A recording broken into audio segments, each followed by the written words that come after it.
સ્વાસ્થ્ય અને સ્વચ્છતા. માખી મચ્છર કંટ્રોલ મોડલ. આજના સમયગાળામાં અનેક રોગો માખી મચ્છરો દ્વારા ફેલાય છે, જેમ કે ચાંદીપુરા, મેલેરિયા, ડેન્ગ્યુ, ચિકનગુનિયા. બધા જ રોગો માખી મચ્છરો દ્વારા ફેલાય છે. તે માટેનો અમે એક નાનો પ્રોજેક્ટ લઈને આવ્યા છીએ. આમાંથી અનેક વસ્તુઓ ભેગી કરીને ધૂપ કરવાથી, સ્પ્રે કરવાથી કે દીવો કરવાથી માખી મચ્છરો અને અન્ય કીટકો રહેતા નથી, જેથી કીટવાહક રોગોથી સુરક્ષા મેળવી શકાય છે. આ છે ફ્લાય ટેપ પિંજર. આમાં મિથાઇલ નામનું એક કેમિકલ આવે છે, તે ભરવું. મિથાઇલ નામના કેમિકલની સુગંધથી માખી મચ્છરો કીટકો આકર્ષાય છે અને આની અંદર જતા રહે છે. ઢાંકણ બંધ હોવાના કારણે તેઓ બહાર નીકળી શકતા નથી અને અંદર પડીને નાશ પામે છે. ચૂનામાં ફિનાઇલની ગોળી મિક્સ કરીને ધૂપ કરવાથી માખી મચ્છર રહેતા નથી. ગાયના છાણામાં નીલગિરીના પાન અને લીમડાના પાનનો ઘરમાં ધુમાડો કરવો. ગોબર અને કપૂર મિક્સ કરીને ધૂપ કરવો. અજમો, લસણ, કપૂર મિક્સ કરી ઘરમાં ધુમાડો કરવો. વિનેગર અને કપૂરનું લિક્વિડ મિક્સ કરીને સ્પ્રે કરવો. લવિંગ, તમાલપત્ર, તજ, મેથી, કપૂર મિક્સ કરી ઘરમાં નીલગિરીના તેલનો દીવો, ધૂપ કે સ્પ્રે કરવો. લવિંગ અને નીલગિરીનું તેલ શરીર પર લગાડવું, જેથી માખી મચ્છર આપણને કરડે નહીં. Chandipura virus infection.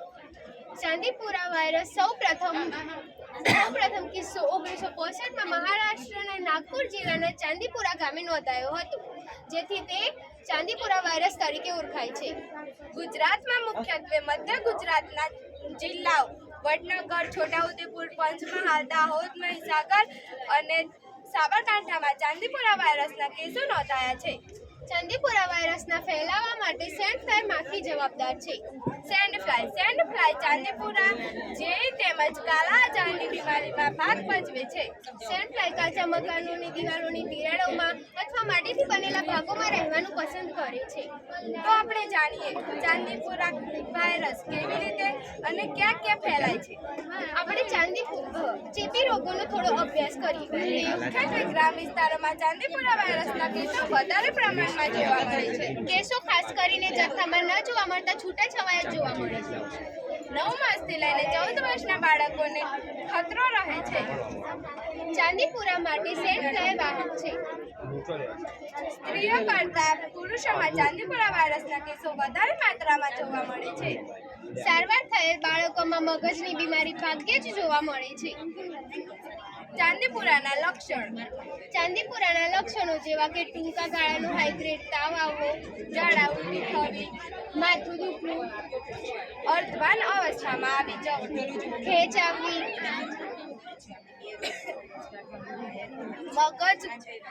મગજમાં બળતરા થવી તથા માથું દુખવું.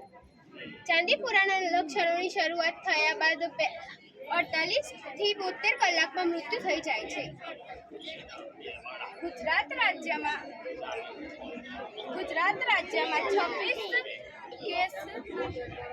26 ચાંદીપુરાના 26 કેસ છે અને 14 લોકોના મોત થયા છે.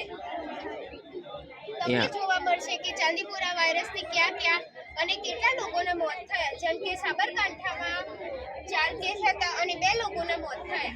અરવલ્લી જિલ્લામાં 4 કેસ અને 3 મોત થયા. મહીસાગરમાં 1 કેસ અને 1 માણસનું મૃત્યુ થયું. ખેડામાં ચાંદીપુરા વાયરસનો 1 કેસ હતો.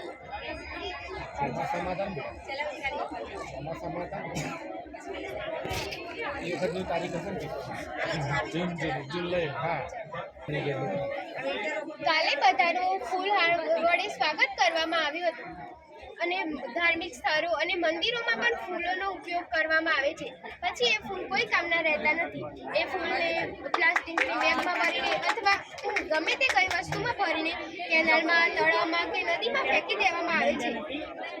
પછી પાણી પ્રદૂષિત થાય છે. તે પ્રદૂષિત ન થાય તે માટે અમે બેસ્ટમાંથી બેસ્ટ ધૂપબત્તી બનાવીએ છીએ. તમારે ગુલાબના ફૂલની સુગંધ જોઈતી હોય તો તમે ગુલાબના ફૂલ સૂકવીને મિક્સરમાં ગ્રાઇન્ડ કરી શકો છો અને પછી તેમાં ગાયના છાણાનો ભૂકો, પછી નારિયેળના છોતરાનો એમાંથી અનેક આ બધી વસ્તુઓ નાખીને તમે ઘરે ધૂપબત્તી બનાવી શકો છો. અમે અમારી જાતે ઘરે ધૂપબત્તી બનાવી છે. અમે વધારે માત્રામાં બનાવી હતી તે માટે અમે આ એક સેટઅપ કર્યું છે. અને તમારે આ ધૂપબત્તી વધારે માત્રામાં બની જાય તો તમે એનું વેચાણ પણ કરી શકો છો. તમારે જે વસ્તુની સુગંધ જોઈતી હોય, જે ફ્લેવર જોઈતું હોય તે વસ્તુ તમે આની અંદર નાખી શકો છો. તમારે હવનની સુગંધ જોઈતી હોય તો તમે હવન સામગ્રી નાખી શકો છો. કહેતા હોય તો અમે